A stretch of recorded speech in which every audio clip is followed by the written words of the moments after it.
எப்ப பார்த்தாலும் அதிமுக ஆட்சி இருண்டாச்சு, அதிமுக ஆட்சி இருண்டாச்சுன்னு திரு ஸ்டாலின் அவர்களே இரவுல கண்ணை மூடி பார்த்தா இருண்டுதான் தெரியும், கண்ணை வெளிச்சு பார்த்தா தானே வெளிச்சத்துக்கு வர முடியும். ஆக வெளிச்சத்தை கொடுத்த அரசாங்கம் அதிமுக அரசாங்கம், மாணவ சமுதாயத்திற்கு வெளிச்சத்தை கொடுத்த அரசாங்கம் அதிமுக அரசாங்கம், சிறந்த கல்வி கொடுத்த அரசாங்கம் அதிமுக அரசாங்கம். இன்றைக்கு அதிகமான தொழிற்சாலையை திறந்து படித்த இளைஞர்களுக்கு வேலைவாய்ப்பை தந்த அரசாங்கம் அதிமுக அரசாங்கம். 2015 இதே புரட்சி தலைவி அம்மா அவர்கள் தமிழகத்திலே தொழில் தொடங்க வேண்டும் என்று கருதி தொழில் முதலீட்டார் மாநாட்டை நடத்தி 2,42,000 கோடி தொழிலை முதலீட்டை ஈர்த்து இன்றைக்கு அதிகமான புரிந்துணர்வு ஒப்பந்தம் போட்டு புதிய புதிய தொழில்கள் வந்து வேலைவாய்ப்பு உருவாக்கி தந்தாங்க.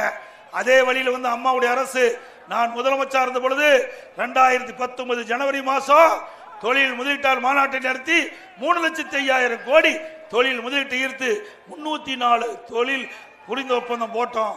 அதன் மூலமாக நேரடியாக 5 லட்சம் பேருக்கு வேலைவாய்ப்பு, மறைமுகமாக 5 லட்சம் பேருக்கு வேலைவாய்ப்பு, 10 லட்சம் வேலைவாய்ப்பை உருவாக்கி தந்த அரசாங்கம் அதிமுக அரசாங்கம்.